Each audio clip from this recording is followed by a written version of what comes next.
I'm Josh Gasser. And I'm Jordan Taylor. This is A Shot of Whiskey, Season 2, Episode 7. Let's get it.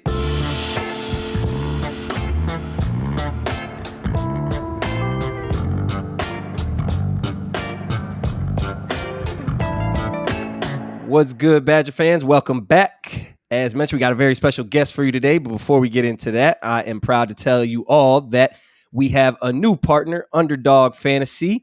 And on top of that, even better, they're currently running a promo for all new users. And the easiest way for you to get in on this special is by downloading their app and using my code ASW24.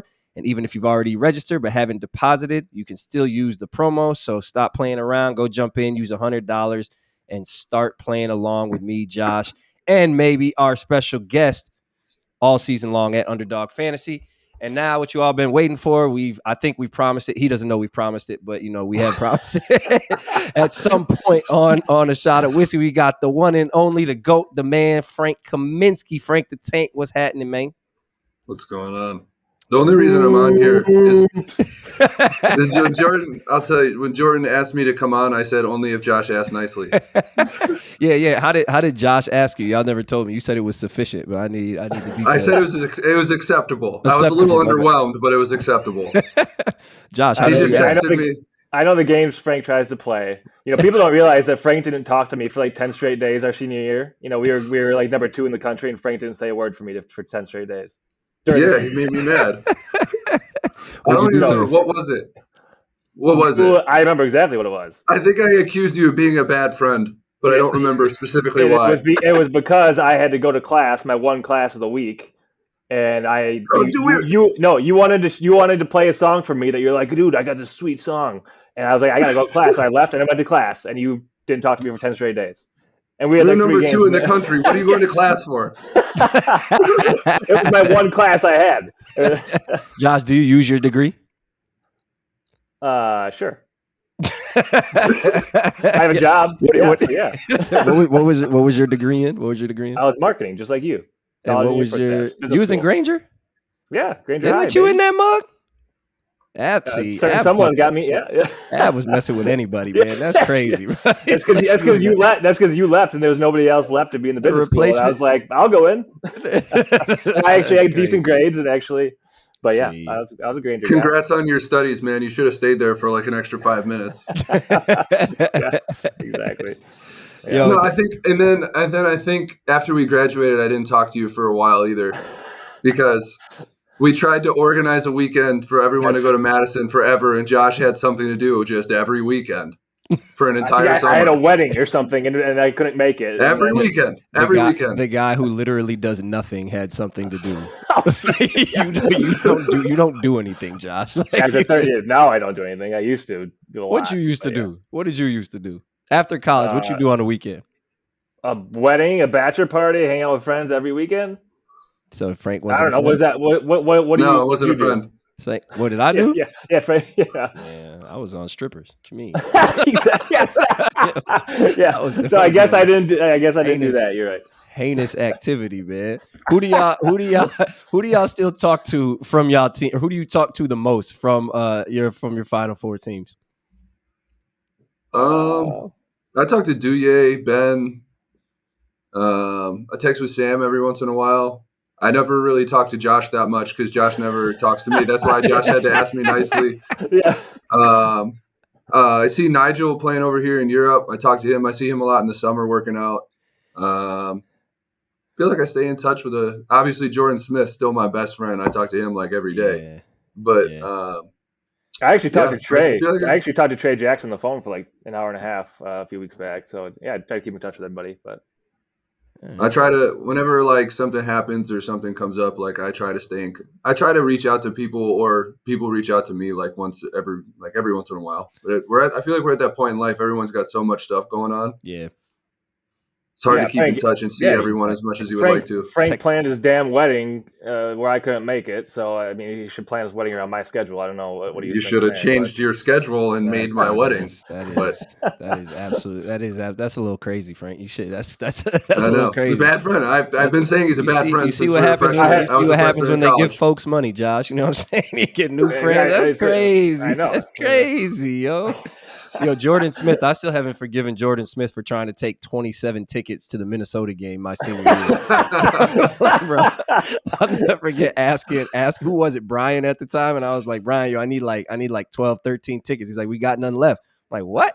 He's like, yeah, Jordan has 18. I said, oh nah, this Yeah, he asked all his young man. guys to give it to him. Yeah, before like, you had the chance. Yo, freshman walk. I'm pretty sure I gave mine to him too. Yeah, you did because I remember asking. I was like, oh, I gave him to Jordan. I was like, no, y'all bugging. I felt bad for a second. I felt bad having to Debo him for those tickets too because I like his dad. He's got great family, all that. Like, there's 5 freshmen that year, and we all just stuck together. So that's 10 tickets between all of us, and all of us gave ours to Jordan. Yeah, that was sick behavior, man. And we only had, I think it was only two seats, just me and Rob, right? So it was And then Ben and Josh, they had anyway, whatever. But hey, man, you mentioned before we get into the team this year, man, let's talk about your journey over the past couple years. Obviously, 8 years, right? 8 NBA seasons, right? Yeah, 8. That's what I thought. 8 NBA seasons. First year in Europe. So just give everybody, I'm sure everybody's dying to know about your journey over to Partizan in the EuroLeague in Europe. So just talk about what that experience has been like. By the way, 8 NBA seasons. That's pretty damn impressive, Foobs. Hey, thanks, thanks, Josh. Very impressive. Don't try to suck up to me now because I called you a bad friend. You caught that? Free healthcare. Yeah. No, it's been good. It's been a lot different. After spending, I think it was pretty much 3 out of the last 4 years battling injuries and stuff like that, it's nice to just be over here and be healthy and just be able to play.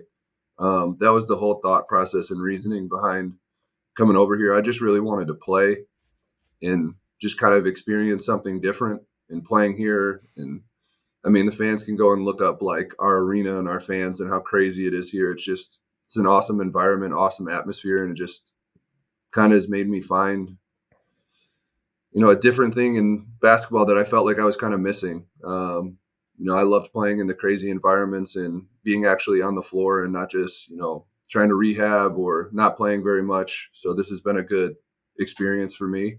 And then I'm also learning a lot about like different parts of the world. I'm sure you know, Jordan, like there's a whole other world over here that you just don't know about until you come and experience it firsthand. Like you can hear stories about being in Europe and different countries and things like that. When you're actually there, like experiencing it for yourself, like it's very cool and very rewarding. So the experience has been difficult. The transition's been difficult being away from home for the first time ever, being away from my family. Just recently got married. So that's been a little bit difficult. Having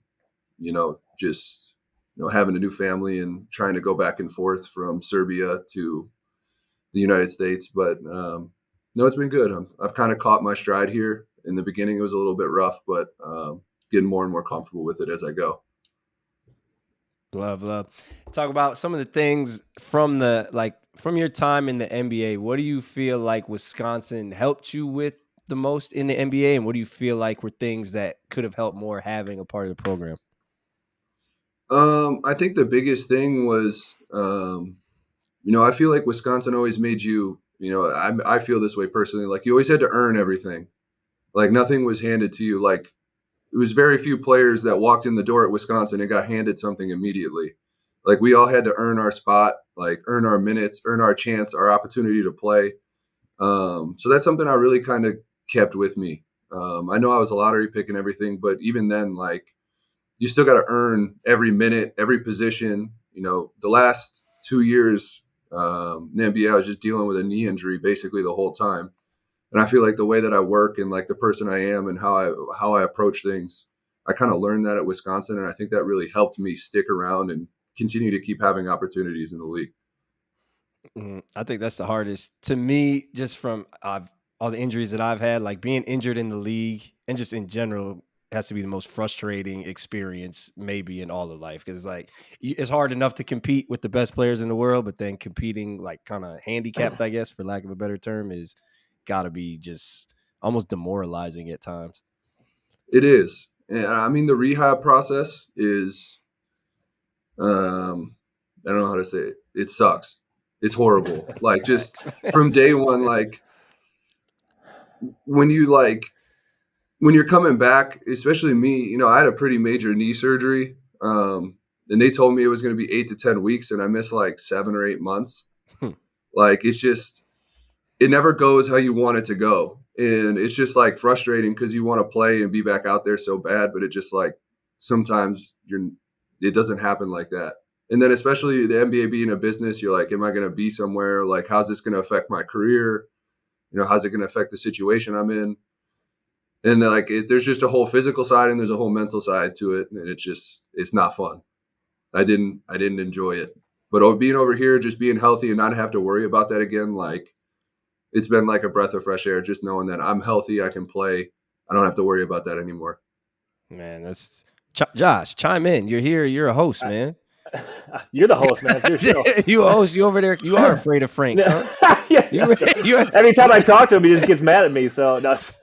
You know, it's crazy because obviously I'm 3 years older. I remember my first impression of Frank was when he came in and we shot all y'all with airsoft guns. I know y'all had to hate us because we was in there.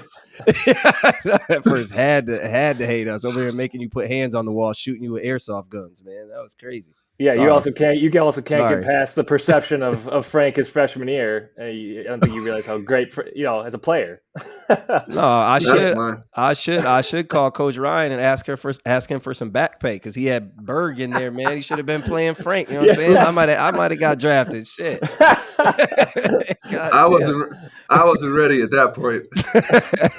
I'll be the first to admit that. Nah, but you can see the touch. You can see all the two. I don't think any. Did you think? Remember the conversation we had? I don't know if you remember, but I remember when your junior year, and we were in Josh's apartment. And I was like, yo, you should. Partly from my own experience, I was like, bro, leave, like. Like, yeah, and I was sitting there like, what the fuck you talking about, Jordan? I was so pissed at you. I'm sitting here thinking, because I was like, again, I probably should have. I had a chance to probably leave after my junior year, and I was sitting playing here your situation over again. Yeah, so I was like, man, you should leave, like, and then come back the next year. Did you envision that National Player of the Year season? Like, was that something where you're like, I'm gonna win National Player of the Year, or was it like? I'll be honest with you, I had no idea what I was doing at any point. Megan was just having fun, man. It just all happened. Like, yeah. I didn't have the expectations in my mind at all. Like, well, I remember it started I played well in the tournament, but like, it never clicked in my mind. Like, okay, now you could leave if you really wanted to. Like, I remember we had lost to Kentucky, and Jeff Goodman was in the locker room, like, whispering in my ear, like, hey, are you leaving? Are you going to the NBA? I was like, I looked up, I was like, what are you talking about? Dude, I remember I was like, no, I'm not leaving. Like, leave to go where? Yo. Like, and then he tweeted out, and then I started getting all these calls afterwards, like, hey, what are you going to do? Are you leaving? Like you could leave if you wanted to. And I'm like, I don't know what is. I was seriously sitting in I was talking to my Jordan. I was like, what's happening? Like, I don't know what's going on. Yeah. And then I decided that I was gonna, like, I maybe made like 2 phone calls, and they were like, yeah, you could go in the first round if you leave. And I was like, okay, I'm staying. I was literally like, okay, I'm staying. But this is how my brain works. I wanted to mess with people into thinking that I was leaving when I knew literally from day one that there was no chance that I was going to leave. You want to leave? And I remember, I'll tell this. I don't know if Bo remembers this, but we had our end of the year banquet, and my mom was there, and I was like, I just kind of want to mess with Coach because he's like, you know how straight laced and everything he was, like, did not want to have fun at all. Yeah. And I wanted to have some fun. So he was like having conversations with my mom, trying to figure out what I was doing because I wouldn't tell him if I was leaving or staying. And at the end of the conversation, my mom goes, well, we'll see you next year, maybe. And I just remember his face, like he just shot like a look back at her, like, oh, he really might leave. Yeah. And then the next week we had our end of season meetings, and all of ours were 10 minutes. Yours was an hour and a half. Because I wouldn't say if I was leaving or not. I don't know. It was just like my fun. I was having fun with it. Like, people didn't know if I was going to leave or stay. And I was like, my dad, my family, everybody knew the whole time that I was staying, but I don't know. It was just fun. Yo, you think it's like almost like Sam left and Devin left, but I feel like at Wisconsin, to your point, there's almost like a sense of like, I don't even want to leave. Like, you know what I mean? Like, it's just, I enjoy it here. It's kind of messed up a little bit because you're potentially turning down money. Could be, but so I guess what I'm asking is, was there ever the sense because your dad played overseas basketball, right? So your dad knew what was going on, and did he ever say, "Hey, you should do this," or did he ever push you any type of way? No, he didn't. I talked to that was back when you had to submit your opinion papers and they come back and give you a grade. I kind of half-assed put mine in, just to see what would happen. I had my dad talk to. That was back when you couldn't talk to agents, you couldn't talk to anybody. It was so hard to figure out information, and my dad talked to a couple people that gave him opinions or things that people were telling them. My dad was really the one that was taking all the phone calls and information, and he'd tell me what people were telling him, and I was just telling him every single time, Dad, I don't really want to hear it. I'm not going to leave. The only way I think that I would have left after our junior year is if we would have won the national championship. If we would have won it all, I probably would have considered it a lot harder. But the fact that we lost and I felt like we were bringing everybody back and going to go have another chance at it. I think I said something after that game, we're going to be back here. I already know it. We played better this whole season with our team than pretty much everybody we played against. So why would we not, with another year of experience, be back here? Right. So I think that was a big thing. If Sam would have left, or if a couple more people would have graduated, it would have been different. But we were literally returning pretty much our whole team outside of Ben. Yeah, which is addition by subtraction, right? Shout out to just kidding, love you, Ben. But no, yeah, that makes sense. That makes sense. It's funny, Frank. You talk about it just came up so fast. I feel the same way. Because if you think about that junior year, our junior year, you were just one of the guys. You were just literally me. It was who's our best player? It was I don't know. Josh has played more minutes than anybody on the team. Ben's the only senior. Sam might be the best player. Duye is going to play now. Frank is his first time playing. We had no idea who our best players were going into that season. Yeah. And at some point during that year, it was holy shit, Frank is just our best player. And I don't know when it was or when it happened, but it happened really fast. I had 2 points in our first game of the season. Right, exactly. It was 2 points. Exactly. And it's every game someone else kind of led us, and then all of a sudden, it was just very evident that you were. Actually, I think what happened was you got first team All Big Ten, and I was like, what? Frank's first. That came out of nowhere. That came out of nowhere. I was like, you remember? How is he the first? It's just And I've told this story to people too. I respect Guard a lot because when we lost to Nebraska, you remember Zebo tweeted at halftime. Yep. To try to contend with Tim Miles, and we lost that game to Nebraska. And Guard, I don't even know if Bo knew that he did this, but him and Coach P had a private meeting. Yep. Yeah, Coach Guard and Coach Paris took us all say, hey, everybody in the film room in an hour, and it was oh. I thought it was some team thing, and Guard shows up in a button-up with his 6 buttons. And you remember, I still remember him standing up there in front of us, and I thought it was going to be something normal. And then Coach Guard just kind of exploded. It was a side of him I had never really seen before. And he was talking about how we weren't taking things serious and the opportunity that the team had and everything. And then just out of nowhere, he's Frank's going to be named first big team All Big Ten tomorrow, and I was me. For real. That was crazy. That's funny. But yeah, and then I respect Guard a lot because that conversation really kind of got us all refocused again and back on track. Yeah. And Zebo tried to deny that he did say it. He didn't. He said he had a time tweet set out and everything. I was no, you didn't. Wait, what did Zebo tweet? What did Zebo tweet? Something about. We need to contain dribble.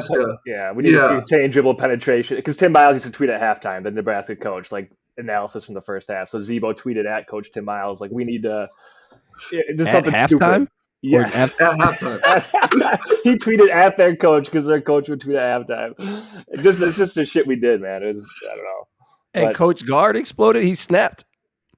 Yeah, he saw it the next day. He saw it the next day, and then Zebo tweeted at half. So he was like, "What the fuck are you guys doing? You don't realize how good you can be. We had the first team All Big Ten and Frank, and we're like, oh shit." See, we had that's funny. That's actually dope. Like for me, because I guess I've never heard that, obviously, but to see Coach Guard kind of go through the evolution, because I had Coach Guard in 2008. I think he was like 8 years into the assistant coach, and he was literally like anything Coach Ryan would say, he'd like snap the same thing. Like Coach Ryan, what the fuck, Jordan? Yeah, what the fuck, Jordan? Hey man, come on, Yago. Like, goddamn. Yeah. So that's actually dope, man, to see his evolution, and now obviously as a head coach. But I think to go back to the to leaving early and all that stuff, do you think that's both of y'all? Do you think it's dope to see like Johnny Davis leaving early? Because I feel like you and Sam, that group in general, has had such a positive effect on Wisconsin basketball that I think kind of went away for a little bit, but is now starting to come back. Just in terms of having NBA prospects and legit deep tournament teams. I think anytime you have guys that, come in, I feel like Wisconsin, most guys come in pretty unheralded. Like they're not big recruits.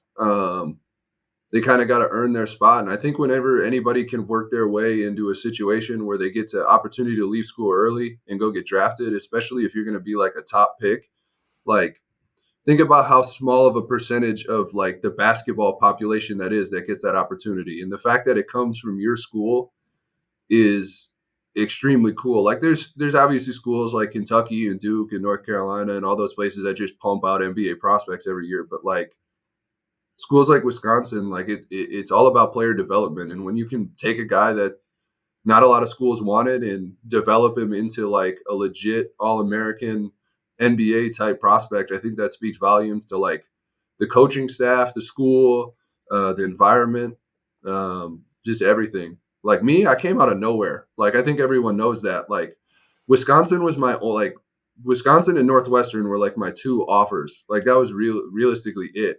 Those were the only two schools I was really going to decide between. And Bo basically told me like, you're going to come in and I'm going to develop you into something. And that's why I chose Wisconsin. That's why I wanted to go there. Like I remember having conversations with people like Wisconsin might be too big for you. Like you should go somewhere else like where you're going to have an opportunity to play more. And I was like, no, I'm going to go there and I'm going to make the most out of it. Like I'm going to go to the school where they told me they're going to develop me into something. And it worked. And I think Coach Guard has done a good job of kind of continuing that. Like we're going to bring guys in and we're going to develop them into basketball players. And it's going to work. Like you even see the team this year, like already, I mean, a lot of new guys, a lot of new faces, like a lot of young guys. And they're already, close to a top 10 team in the country. Like that's just like the Wisconsin way. I think it's hard though, because the culture has just changed so much that developing a guy for 2-3 years and the chance of that person staying for those years is hard. But I think to your point, if you get a sniff at the NBA, if the door's cracked, I mean, you got to take it. I think AJ Storr is a guy right now. We've talked about Jordan that he might have a sniff at it. I mean, if he continues to shoot the ball well and play well this year, and you can't blame a guy for if they get a crack at it to take it, but. I was going to say for Wisconsin that developed like they do. Coach Guard, same thing to me. Like he's like what he said. The undersell, over deliver thing was their big thing. At least when I was coming through. But like I feel like you can develop people to your own detriment also at times. Like say again, if you and Sam would have left after that first Final Four run, and you saw it with Johnny last year when he left and left such a huge hole. Like if you two would have left, they would have been that team next year.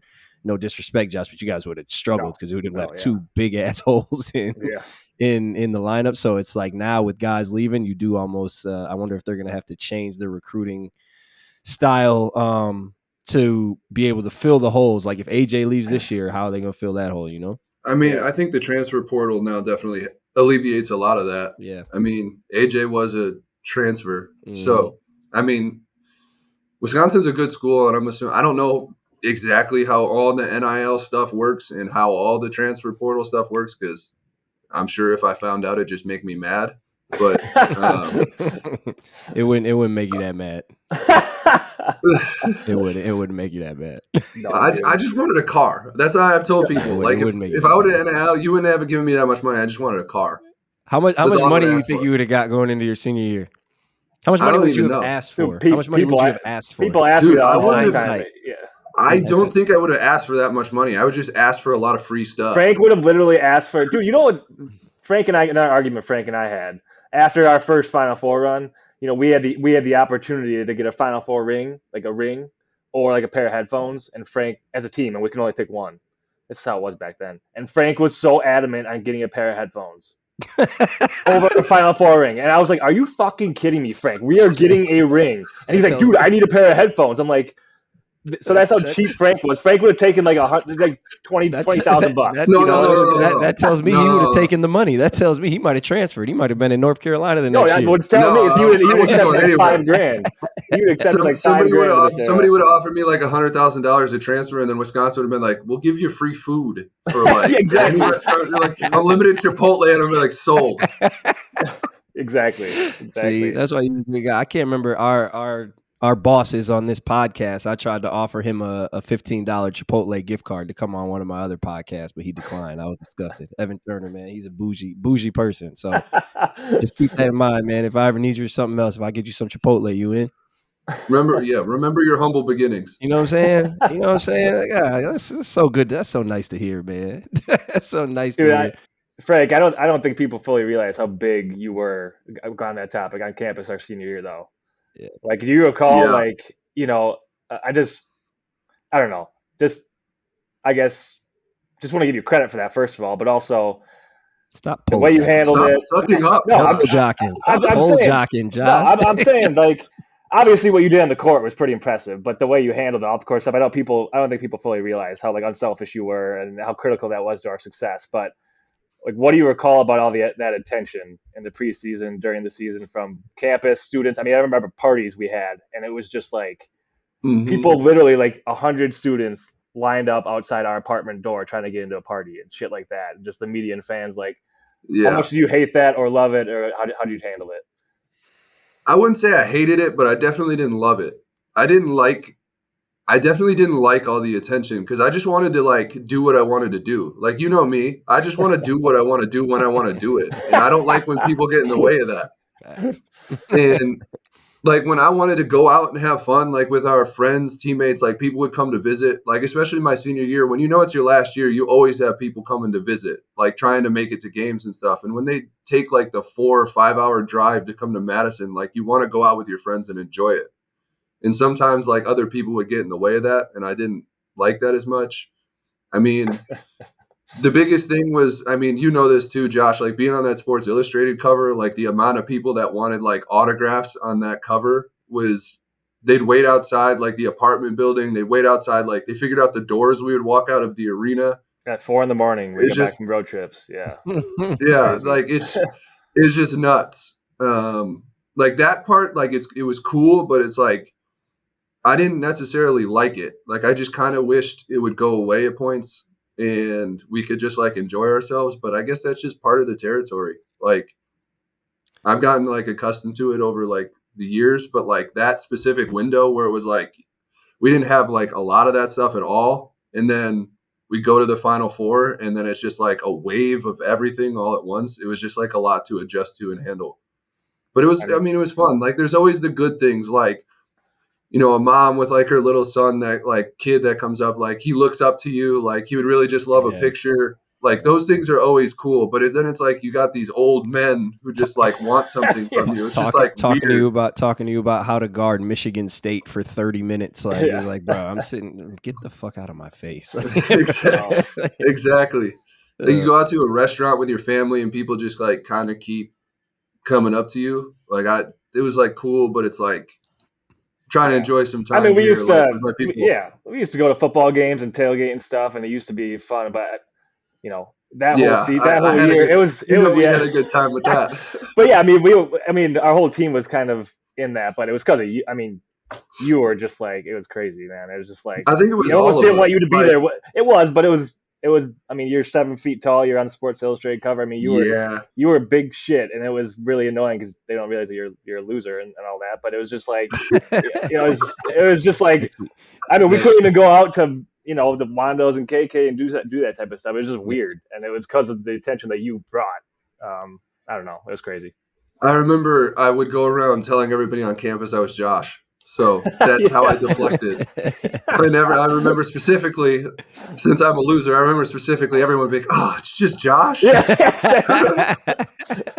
That just goes to show you too. If people fell for that, No, they didn't fall for that. Seriously, Right. my freshman year, all the time people used to stick their head out the window, "Way to go, Gosser!" And I'd just be like, "Yeah." Yeah, then it flipped real quick.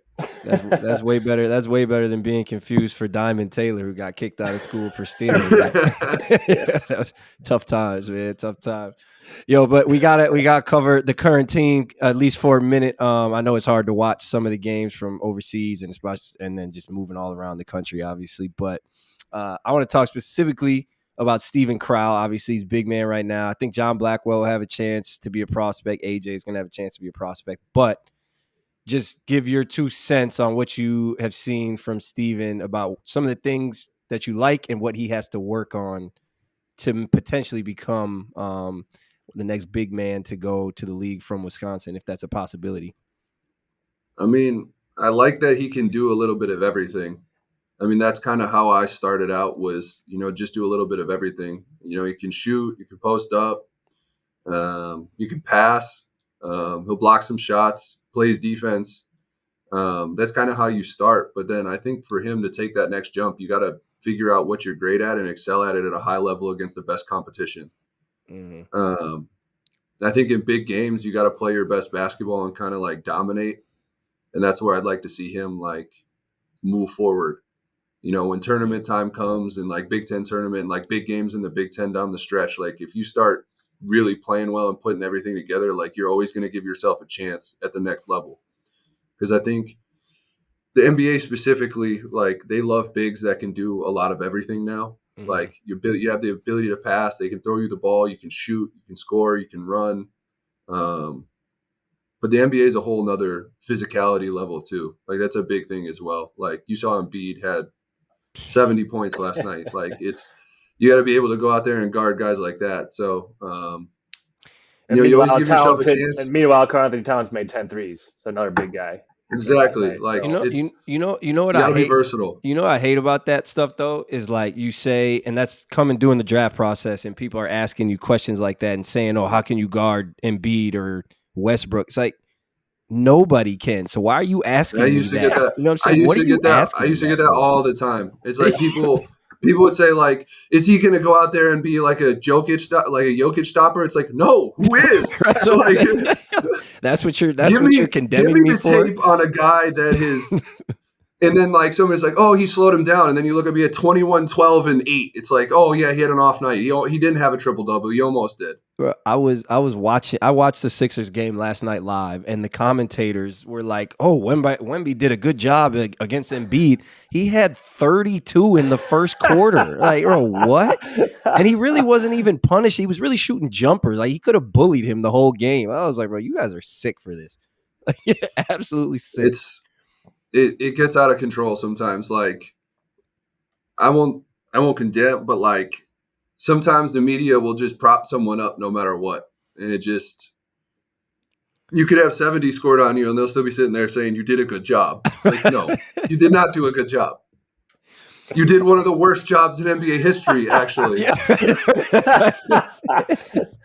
Yo, actually, let's talk about that before we let you go. Kind of talk about what that's like, because you guys talked about all the love you get from Wisconsin and, being media darlings and stuff like that. But then, once you get to the league and things kind of, it's good for the first couple of years, but then it kind of flips on you in a sense, right? Like where guys are like you, they start talking about maybe your shortcomings, even though, you're still you're still the same person, probably even a better player, but they're like, oh, he can't do this, can't do that. How do you deal with that type of stuff? I think in Charlotte from pretty much day one, I think a lot of people didn't really like me or didn't like the pick, didn't like whatever. And there's not much you can do about that. It just kind of is what it is. But then, when you get to Phoenix and you get more comfortable in like your role that I played there, like you got a lot more credit from people. Like it's just kind of your situation and where you are. Obviously in Wisconsin, I got a lot of love. Like we all did. Like everybody got insane amounts of love on that team. And we did great with the media. Like we had great relationships with all the media people. But then like, especially now in the NBA, like, you get people on Twitter, all this stuff, like talking down on you all the time, trying to make things seem negative. It's just, I don't know. I kind of got off social media in the last couple of years because it just kind of, it feels like there's nothing positive ever put out there. It's just kind of like annoying. And I just like kind of like to, I have my own opinions about everything. And I always have the highest opinion of myself. So why do I need anyone else to tell me? Facts. But, you know, I will, like when I got to Phoenix, especially like in my NBA time, when I got to Phoenix and people saw what I do and like the things that I do to like help a team, like I might not play every night, but when I go out there and play, I'm always going to play hard. I'm going to do the right things. I'm going to play the right way. I'm going to try to, you know, have games where I score, games where I have assists, games where I play well doing different things. And then you get credit for those things that you do well. Like that is rewarding. When people like see you as the basketball player and not just like, I think a lot of the NBA, they get wrapped up in like people they could have had instead of you. It's like, that's not going to, you can't change the past. Like you can always try to make the future look as good as possible. But it's just, some people get propped up and some people get torn down. That's just like the nature of the media business. Yeah, life in general, right? Yeah. But I guess, Frank, you talked about playing at Phoenix. I just got to ask, what was it like playing the NBA Finals? Particularly playing against Giannis for 2 weeks straight. in Milwaukee, yeah, too, in Milwaukee playing against Giannis for 2 weeks straight. And I guess how does that compare to, you know, maybe a national championship game or Final Four? I mean, it sucks that I lost both. A Final Four, a national championship, and the NBA Finals. I lost all of them. But no, the NBA Finals is amazing. Like, it was incredible. Like, to go to Phoenix, like, I signed in Phoenix the year before. I think they won, like, 19 games. And then Monty Williams becomes the head coach. We missed the playoffs by, like, 1 game. And then we make a trade for CP3, and the next year we're in the finals. Like, it was extremely cool to go from, like, one of the worst teams in the league to one of the best teams in the league in, like, a small window of time. And, to have a role on all of that happening was extremely rewarding. Obviously would have loved to have won the finals, but, you know, there were some incredible performances on both sides, and Milwaukee's was just kind of better. Like, you hate it. Like, you can say, like, we were dealing with a lot of injuries within our team, but, like, also on there, like, they dealt with injuries too. But it's like Giannis just had some of the most incredible it was Drew Holiday's defense was really like the difference maker in that series. But Giannis had some incredible performances. And just down the stretch, we had the opportunities to win a lot of games that we lost in that series, and they just made more plays at the end of games that kind of closed it out. And then Giannis having 50 and 16 or whatever it was in Game 6. Yeah, he's making 90% even with that, it was a damn near a tie game pretty much the whole fourth quarter. Yeah. I think that Game 4 when you guys should have won that game. I forgot what the big play was, like a chase down blocker or something like that. I forgot what it was. Yeah, off the alley-oop. Yeah. That was. And they came down and got an and one after that. Kind of changed all. Yeah. Is Giannis the hardest player you had to guard, or Jokic, or who ranked? They're all different styles, I'm sure, but it's all different. Yeah, it's all different. I think you have to game plan the most for Jokic, just because of his ability to do everything. Like, you never know what he's going to do on any play. Like, he may bring the ball up the floor. He might, I don't know, he'll throw any pass. He'll shoot any shot. Like, he's a great rebound. He's a great offensive rebounder for a guy that can't jump off the floor at all. Like, he can do so many different things. Like, he's the one you probably have to, him and Embid, you have to game plan the most for.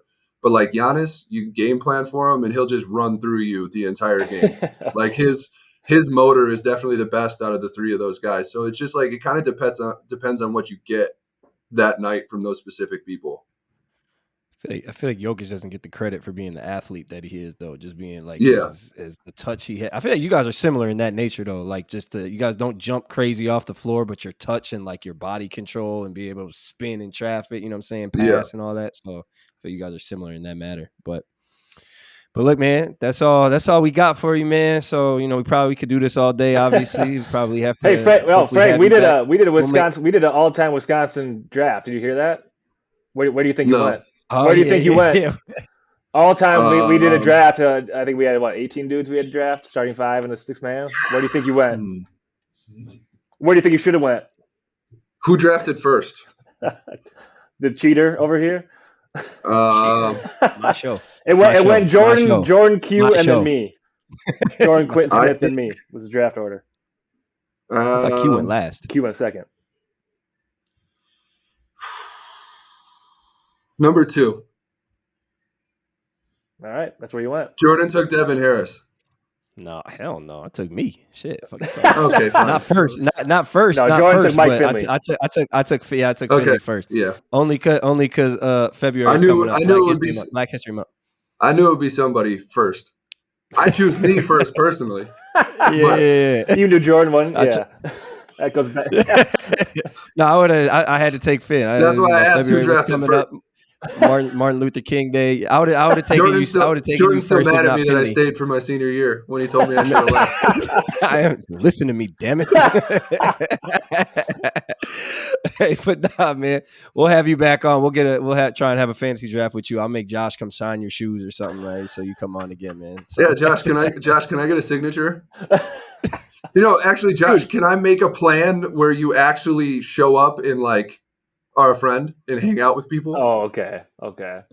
I'll make a plan. You bet. Josh, I'll make a plan and come back. Josh, you had your bachelor party when I couldn't come, so I don't know why you're even talking to Frank. That's crazy. I went to Josh's bachelor party and there were 64 people supposed to sleep in 3 bedrooms. Yeah, that's welcome to Port Washington, man. We don't care where we sleep. I seen Josh's bachelor party, and I'm not gonna lie to you, that looked like a Klan rally because JD was the only black person there. So you need more black friends, Josh. You wouldn't come. I'll get you some. You wouldn't come. No, I wasn't. See, you tried to exclude me. That's crazy. Should have been there. Hey, but Frank, I can't wait for you to come back to the States. I miss somebody. Thanks, Josh. I miss you too, Jordan. I miss you both. Yeah, that's all we got for you, man. Make sure you check us out on Spotify, Apple Podcasts, or anywhere else you get your podcasts, and on YouTube and all other socials, Instagram, Twitter, and TikTok with the handle @BeyondTheBig10. Again, Shot of Whiskey, Season 2, Episode 7, Jordan Taylor, Josh Gosser, and Frank Kaminsky. I'm not doing that. Frank Kaminsky with us. Appreciate you, man. Appreciate you getting on, man. Anytime.